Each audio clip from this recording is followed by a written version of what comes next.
Alhamdulillah, dengan adanya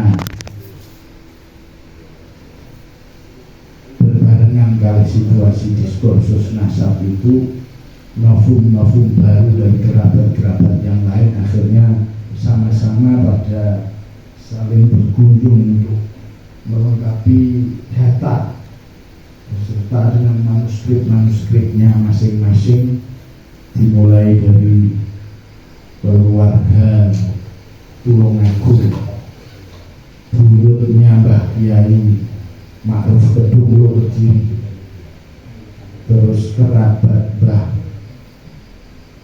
Sendang Dhuwur Nganjuk, kerabat Juliah Mbah Soleh, Mbah Kiai Soleh Langitan, Mbah Muhammad Nur punya putra Mbah Kiai Soleh Langitan. Itu beliau ke Mekah, yang kemudian menjadi salah satu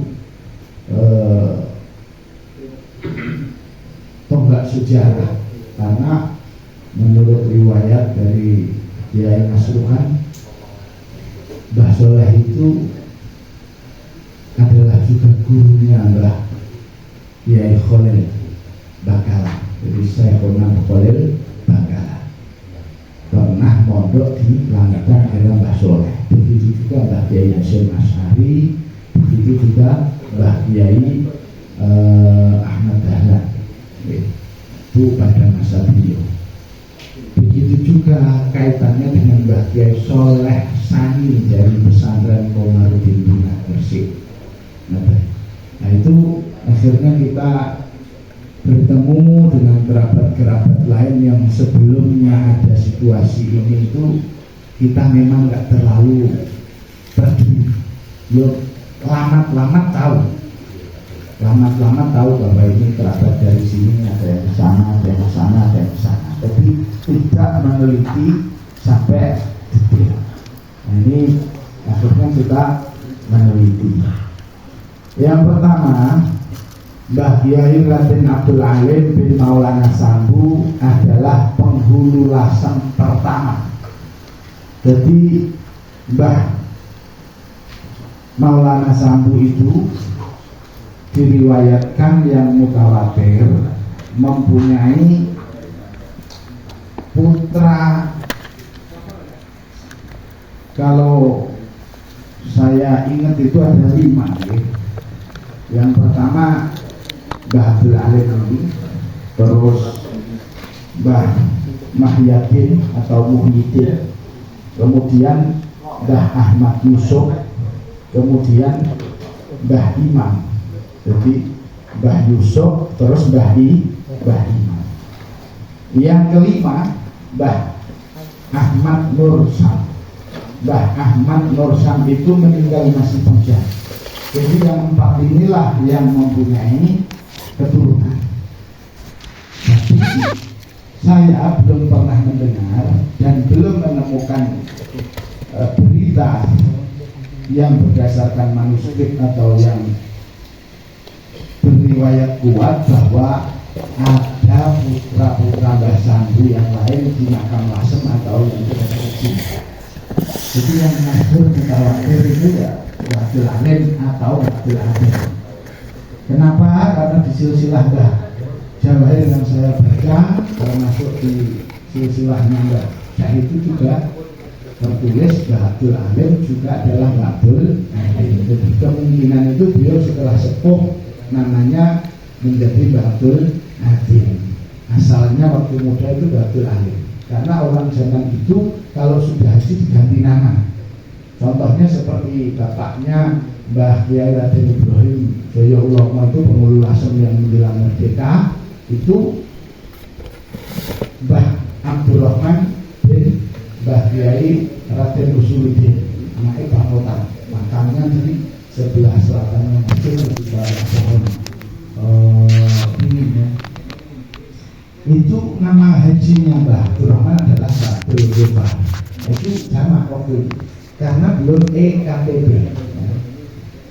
Mbah Abdul Alim, kenapa Maulana Sambu itu dalam babat lasem ditulis sebagai Maulana Sambu? Kenapa Mbah Abdul Alim kok Mbah Kyai Raden?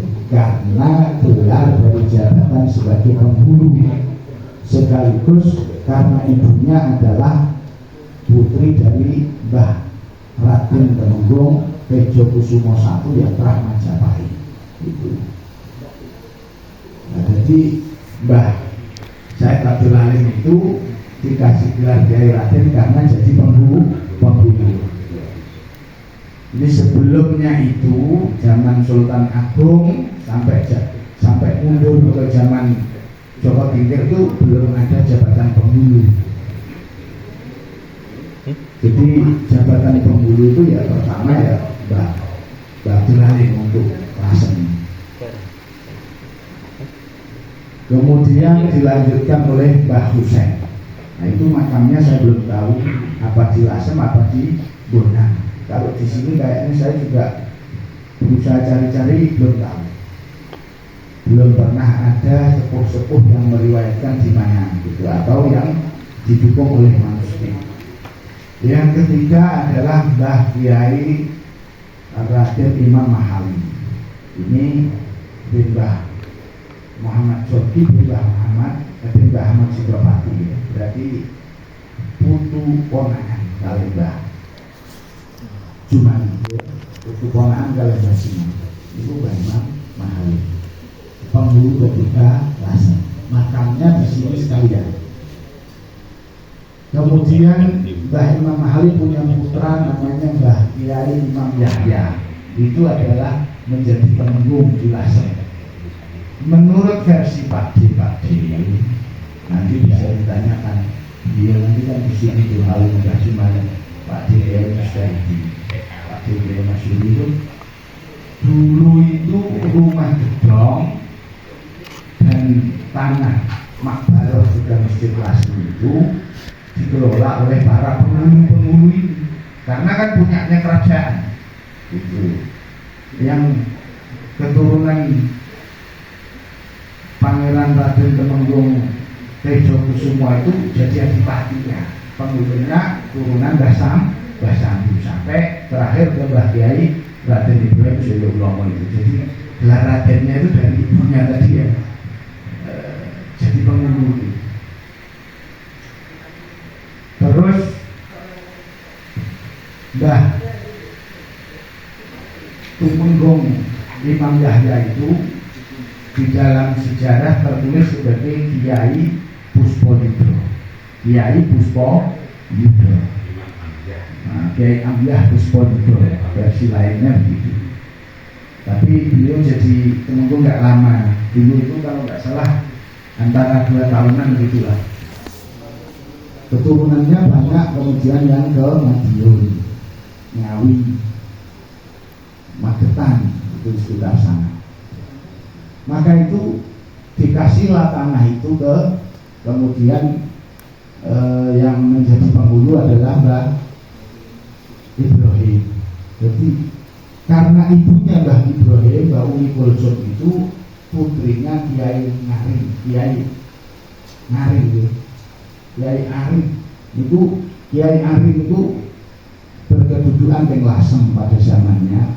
Yang Kiai Arif adalah lain Kiai Ngari. Coro bahasane ngari itu Jawa ngari. Saiki dia ngrungso. Saiki dia ngari. Nah itu Mbah Kyai Ari adalah juga cucu daripada Mbah Jumali dari jalur Mbah Rodia itu. Nah itu maka dikasihlah itu ke zamannya Mbah Abdul Rahman, kemudian Mbah Abdul Rahman dilanjut oleh Mbah Ibrahim. Maka saya juga mengecek terkait dengan cerita riwayat ini benar atau tidak. Saya cek ke Balai Desa karena saya juga menyaksikan bahwa terkait urusan Lasem itu Mbah Jawahir masih dilibatkan terkait pemilihan nadir masjid Lasem karena dulu itu masih akrab-akrab. Jadi kalau ada riwayat makamnya Mbah Sambu itu asalnya hilang tak berbekas, baru ditemukan zaman Mbah Maksum dan Mbah Hendowi, cerita itu tidak sesuai dengan cerita riwayat keluarga duluan.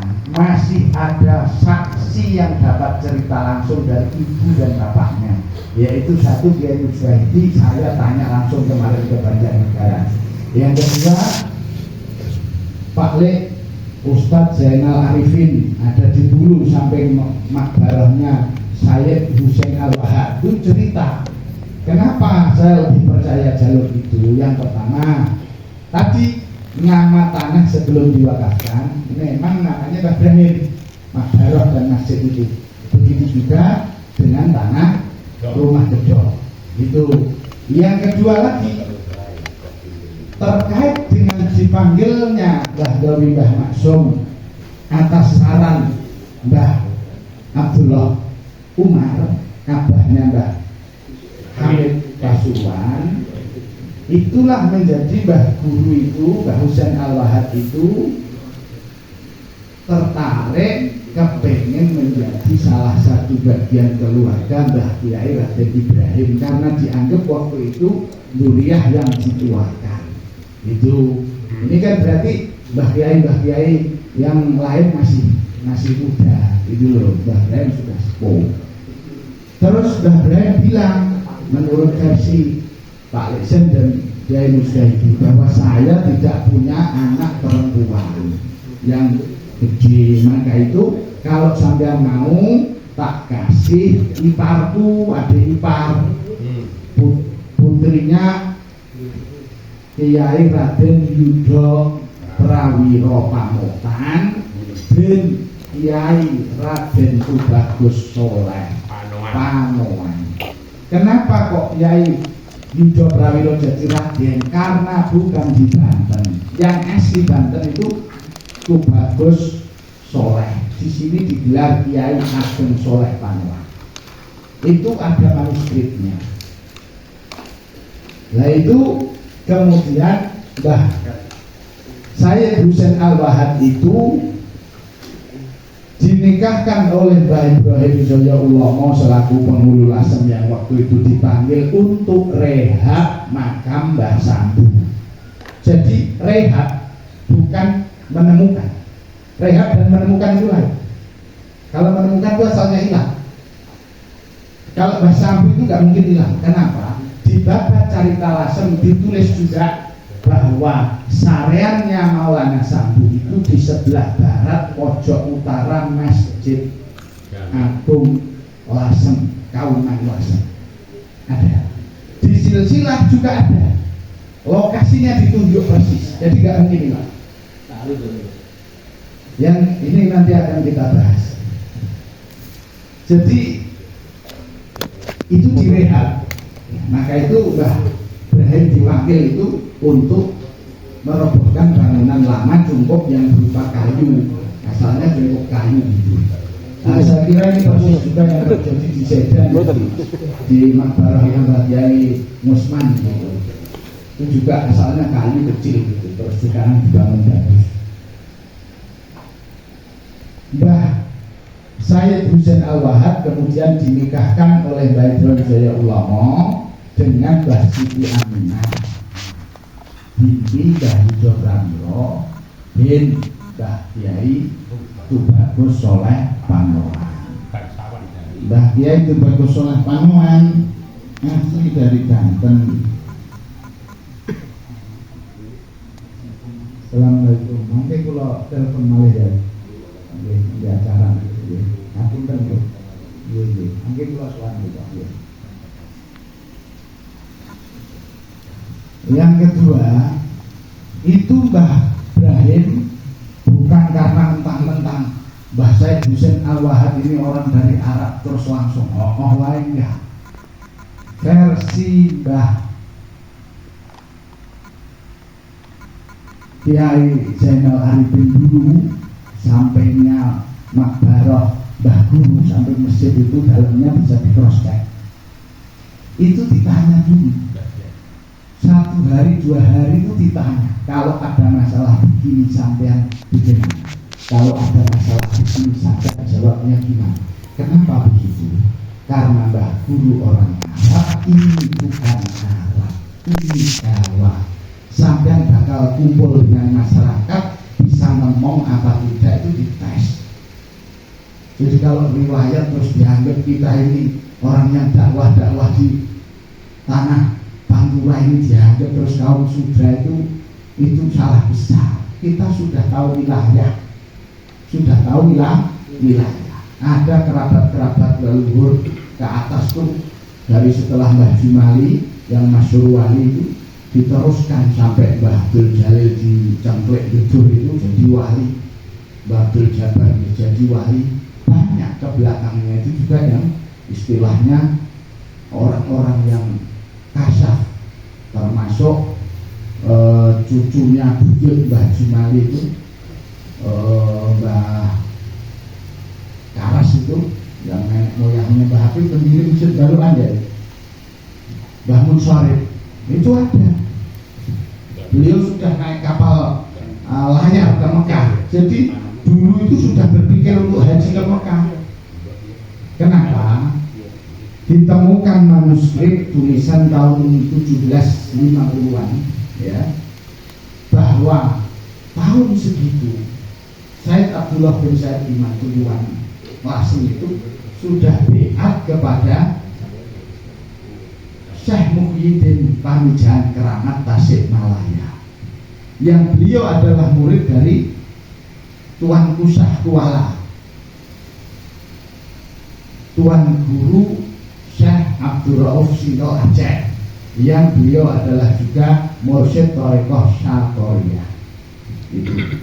Ini kebetulan terkonfirmasi dengan manuskrip pesantren Komarudin Bungah Gresik, yang juga Kiai Raden Komarudin itu berdoa kepada Panembahan dalam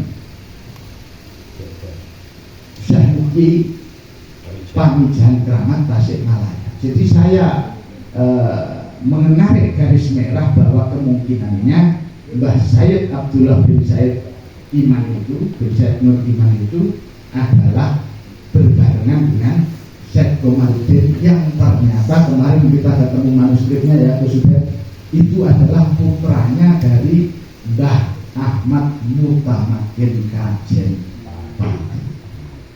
Nah, istrinya Mbah Komarudin adalah putrinya dari Mbah Kiai Abdul Kohar Ampel Medamdora. Itu tahun segitu beliau udah mikir untuk ritual ilmiah sampai ke Mekah. Jadi itu bisa dicek, ditanyakan, karena saya kan nggak hidup sejarah. Maka kalau nggak ada manuskrip harus ada riwayat yang lebih dari satu, itu baru mutawatir.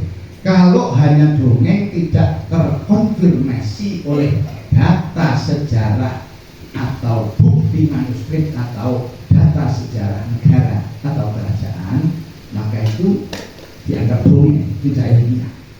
Ngaku oke terserah, namanya nggak ilmiah gitu loh. Kalau ilmiah itu harus bisa di cross check, karena silsilah tidak bisa berdiri sendiri. Karena yang ditulis di silsilah itu orang hebat harus terkonfirmasi atau terafirmasi di dalam konteks sejarah daerahnya itu, apakah kerajaan ataukah penjajahan pada waktu zaman Belanda itu. Gitu. Nah, ini Mbah Alim ada, termasuk sampai kepada Sinten Mbah Sambu. Nah itu gini, kaitannya Mbah Sambu ke Sunan Ampel. Kita ada beberapa versi silsilah. Yang pertama yang masyhur, artinya banyak ulama juga menuliskan bahwa beliau terah dari Pangeran Benowo, Mbah Sambu bin Pangeran Benowo, yang nama lainnya adalah Kiai Abdul Halim. Jadi Pangeran Benowo itu nama lainnya Kiai Abdul Halim. Kenapa begitu? Ketika beliau meninggalkan kerajaannya dari Pengging, dari Pajang, itu beliau pergi ke daerah Wonosalam Jombang. Di sanalah beliau jadi Kiai Abdul Halim. Kemudian terakhir beliau pergi ke daerah Kendal, terakhirnya di Kendal. Di Kendal situ juga ada makamnya Syekh Ibrahim Asmoro Kondi. Tapi yang mutawatir saya lebih yakin yang di Palang Tuban, karena tertulis di Babat Lasem Syekh Maulana Ibrahim Asmoroqi makam Palang Tuban, gitu. Disebutkan tempatnya. Kalau yang di Kendal itu enggak disebutkan. Tapi terlepas dari apapun itu yang benar mana, itu Pangeran Benowo dekat dengan Ibrahim Asmoro, itu menunjukkan ada keterkaitan. Itu intinya. Pangeran Benowo juga makamnya ada di salah satunya tempat selain di Jombang tadi yang dianggap ada juga makamnya, juga ada di Tulungagung dan juga ada di daerah Puncak Wangi, ya. Saya pernah ke sana juga. Ada juga di Pekalongan. Nah, ini. Tapi saya melihat versi ini masih belum sahih betul. Belum sahih betul. Kenapa? Karena ada beberapa yang menulis. Jadi dilihat dari jarak waktu dan lain sebagainya, ini selisihnya agak jauh. Maka Mbah Sambu berarti punya ayah, baru punya ayah lagi Pangeran Benowo. Justru saya mendapatkan versi kepatian Kraton itu di atasnya Mbah Sambu ada 5 lagi. Ini tidak masuk akal juga. Maka itu belum saya sohkan juga. Loh kok ente punya hak apa mensohkan? Ya misalkan dihitung dari angka tahun kehidupan sejarah yang terkait, itu bisa diperdebatkan gitu loh. Itu namanya ilmiah. Kalau nggak ilmiah berdasarkan sakyani dia nggak apa-apa, itu atau jiwe. Sebab saya ngomong tapi nggak ilmiah gitu loh. Ilmiah itu bisa di cross check fakta sejarahnya gitu. Bukan hasil dongeng. Yang kedua, saya menemukan novum baru yang tidak begitu dikenal, tapi ada di tulisan Mbah Jawahir dan tulisan Mbah Syekh Ibrahim ternyata juga ada. Saya sudah cocokkan sama Mas Yadi. Ternyata Pangeran Sambu Tirtodiningrat yang gelar sebelum datang ke Lasem itu namanya Pangeran Trenggono Sasi, bersaudara dengan Mbah Abdul Jabar Pangeran Trenggono Wulan. Gitu. Ini saya dapat cerita juga dari Pak D Kiai Mustaidi, juga Pak D Masuri, juga Pak Lejen. Nah, bin siapa? Bin Pangeran Derajat. Karena manuskrip yang lainnya rusak, maka saya cek kalau namanya Derajat mesti terkait keluarga Kesunanan Derajat di Paciran Lamongan. Saya kemudian menghubungi Kiai Salim, menghubungi juga Kiai Rosak, kebetulan dia wakil ketua NAAT. Adakah manuskrip di sana yang menyebut Pangeran Derajat? Apakah beliau sebagai putra dari Pangeran dari Sunan Derajat atau cucu dari Sunan Derajat? Disebutkanlah bahwa Pangeran Derajat adalah putranya Sunan Derajat. Nama lainnya adalah Maulana Muhammad Ali, yang kemudian belakangan hari menjadi Sunan Ampel II. Nah, itu di Surabaya. Saya kemudian melihat apakah ini ada data lain yang menguatkan istilah dunia hadis tahrif itu sahih itu harus ada sumber lain. Kenapa Mbah Sambu ada namanya di Keraton Cirebon Kanoman? Apa urusannya? Ternyata di dalam manuskrip yang ditulis sekitar tahun 1700-an itu yang dimiliki Kiai Salim dari nenek moyangnya, Pangeran Derajat diambil mantu keluarga Cirebon, diberi gelar Pangeran Trenggono. Dan Mbah Sambu ada di sana, nama kecilnya Pangeran Trenggono Sasi. Ini lebih dekat kebenaran menurut saya. Tapi saya tidak mengatakan ini paling sahih ya, itu masih penelitian ini ya.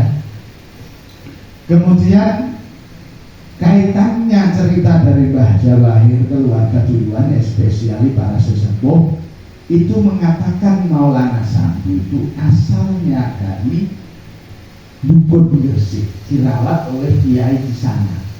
Waktu kecilnya sama Mbah Jaga. Kalau Bapak Lasem menyebutkan Mbah Sambu dari Tuban, keturunan Ibrahim Asmorokon di Sunan Palang Tuban, orang dari negeri Kuswo, negeri ngatas angin tanah Narok, maka ini cocok.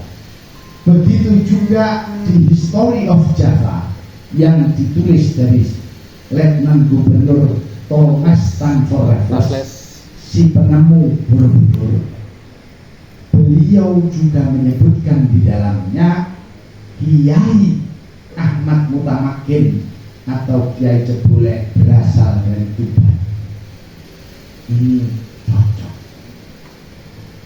Kalau Mbah Sambu itu tidak terkait dengan Pangeran Derajat, kenapa satu namanya Trenggono Sasi, yang kedua kenapa juga beliau ada di Cirebon? Nah, ini pertanyaan. Kenapa lagi sebabnya yang lain patut dipertanyakan? Kiai Raden Temenggung Pangeran Tejo Kusumo Trah Majapahit, Trah Bela Majapahit itu disebutkan sebagai mantu dari Sultan Hadiwijoyo, Sultan ing negeri Pajang. Kenapa kalau Mbah Sambu adalah cucunya tidak disebutkan? Ini membuat kita harus bertanya. Sementara versi lain di Bapak Carita Lasem juga sebagai acuan pertama ya, untuk kemudian dikomparasi dengan sumber lain. Itu pada waktu zaman perang setelah Trunojoyo, kemudian diutuslah Temenggung Suradimenggolo III dari Semarang, yang di dalam Bapak Carita Lasem dicaci maki sebagai antek Belanda yang merusak sejarah Lasem, yang mengumpulkan semua manuskrip dari para bangsawan Lasem dan rakyat Lasem, baik terkait apapun riwayat Lasem itu dibakar di alun-alun Lasem depan masjid. Disebutkan persis juga yang telah mengubah taman citra resmi tempatnya Ageng Maloko di Astanakan, yang di situ juga ada makam Pangeran Suryowiyoto, bapak daripada Arya Penangsang. Dalam versi Lasem ada disebutnya Ageng Maloko. Bahkan Sunan Pakubuwono ke-10 juga dulu berziarah ke Ageng Maloko, menunjukkan bahwa itu tua dan betul.